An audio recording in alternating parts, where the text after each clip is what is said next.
Husband না ভালো হলে কি সিনেমা দেখতে এসছি, সিনেমাটা দেখা মানেই ভালো। পাশের বাড়ির ভাবি আইসা আরেক ভাবিকে জিজ্ঞেস করতেছে যে ভাবি আপনার মেয়েটা এত দুষ্ট হয়েছে কিভাবে? তখন ওই ভাবি উত্তর দিল যে আমার মেয়েকে দুষ্টামি করতে করতেই তো দুনিয়াতে এনেছি, তার কারণে সে এতটা দুষ্ট হয়েছে। তো এই কথা বলার পিছনে কারণ হচ্ছে যে এই মহিলা এটা তার মেয়েকে নিয়ে বরবাদ মুভি দেখতে আসছে। বরবাদ মুভি দেখতে এসে তাকে সাংঘাতিকে প্রশ্ন করছে যে আপনারা কি দোনোজনেই কি মা মেয়ে? তো মা এটা বলতেছে জি জি জি, আমরা দুইজনে মা মেয়ে, আমরা এবং দুইজনে বান্ধুন্নির মতো, মেয়ে মানেই তো বান্ধুন্নি। তো ঠিকই আছে। তো সে বলতেছে যে, তো সাংঘাতিকে প্রশ্ন করতেছে যে আপনার কি মন দিল ভালো আছে? তো ইতি কইতেছে যে মা এটা বলতেছে যে যদি মন দিল ভালো না হইতো তাহলে তো আমি মুভি দেখতে আসতাম না, আমি বাসায় রান্না বাড়া করতাম, মেহমানদেরকে খাওয়াইতাম, যেটা অন্যান্যরা করতেছে। তো ওর মন পরিষ্কার দেখে উনি সবকিছু কাজ কাম ছেড়ে দিয়ে সাকিব খানের বরবাদের তলে হাত দিতে এসেছে, বরবাদ দেখে রিয়েকশন দিচ্ছে। আবারও দোনো মা মেয়ের কি হাসাহাসি, কি কাশাকাশি, কি ঠেলাঠেলি, কি ডলাডলি।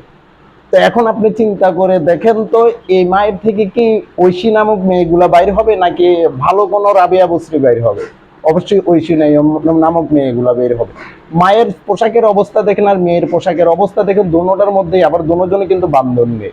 তো ঠিকই তো আছে, পাশের বাড়ির ভাবি প্রশ্ন যেটা করছে উত্তরটা ঠিকই ছিল যে দুষ্টামি করতে করতে ওরা আমি দুনিয়াতে নিয়ে এসেছি। তো ও তো দুষ্টু হবেই। তো যেগুলো আসলে দুষ্টামি করতে করতে দুনিয়াতে এসেছে ওইগুলা দুষ্ট টাইপের হবে। আর ওই মহিলার বাচ্চাগুলা যে ভালো হবে, আর ওই মহিলাগুলা যে তার মেয়ে বলেন ছেলে বলেন তাদের অন্যায় অপরাধ দেখলে বিচার করবে, এটা কোশ্চেন কালো বাবা সম্ভব না। আজকে আমরা যাদের চুলে মূলে মালে তালে সবকিছু খোলামেলা রাখে, সবকিছু দেখায় রাখে, তাদেরকে মনে করি যে উচ্চবিত্ত শিক্ষিত ফ্যামিলি। অথচ না, তারা হচ্ছে যে উচ্চবিত্ত মূর্খ ফ্যামিলি, তার কারণে তাদের চলাফেরা আচার আচরণে অনেক পার্থক্য।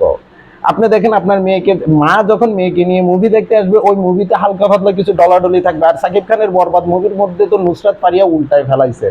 তো ওই উল্টায় ফেলানোর ভিতরে যদি মা মেয়ে যদি এটা যদি একসাথে বসে দেখতে পারে, তাহলে মা মেয়ে একসাথে খাট্টা পানিও দেখতে পারবে, খাট্টা ভাতেও পারবে। এতে করে কোনো সন্দেহ আছে? কোনো সন্দেহ নেই। তো তার কারণ ওই বলি যে মা যদি ভালো হয় মেয়ে ভালো হবে, গাছ ভালো হলে ফল ভালো হবে, ফল ভালো হলে গাছ ভালো হবে। তো এই মহিলার থেকে যে ভালো কিছু বাইর হবে এটা তো কোশ্চিন কালেও আশা করা যায় না। এবং তারা ভবিষ্যতে কি করবে জানেন? ভবিষ্যতে তাদের অন্যায়ের বিরুদ্ধে যদি কেউ প্রতিবাদ করে তাদেরকে বলবে যে পুরুষতান্ত্রিক সমাজ ব্যবস্থা। কেননা ও মাই তো শিখে দিয়ে গেছে, দেখ আমি যা করি তুইও তা কর, তুই যা করবি আমি তা করবি, যেহেতু আমরা দুজনে বান্ধব নেই। আর মেয়ে তো ইল্লা মাশাআল্লাহ যে সাজা সেজেছে ওই সাজার উপরে আর কোনো কথাই হবে না। ওর সাজনি দেখলে শয়তানের লজ্জা পায়, শয়তান বলে যে আমি জীবনে তো তোর এত সাজার পরামর্শ দিনে তুই এটা কি সাজা সাজলি। আবার দাঁত সেগাইয়া যে জোরে জোরে হাসি দিতে, ওই হাসি দেখলেও শয়তান লজ্জা পায়, বলে এটা কি কোনো মানুষের হাসি হতে পারে নাকি? এই হলো যে আমাদের বর্তমান প্রজন্মের অবস্থা, বর্তমান মায়েদের অবস্থা। বর্তমান মায়েরা কি করবে কি করবে না, কি সন্তানকে কি শিক্ষা দিবে কি দিবে না, বন্ধু নামক বান্ধবী কি হয় না হয়, এগুলো আমাদের বর্তমান সমাজের মায়েরা বলতে বসেছে।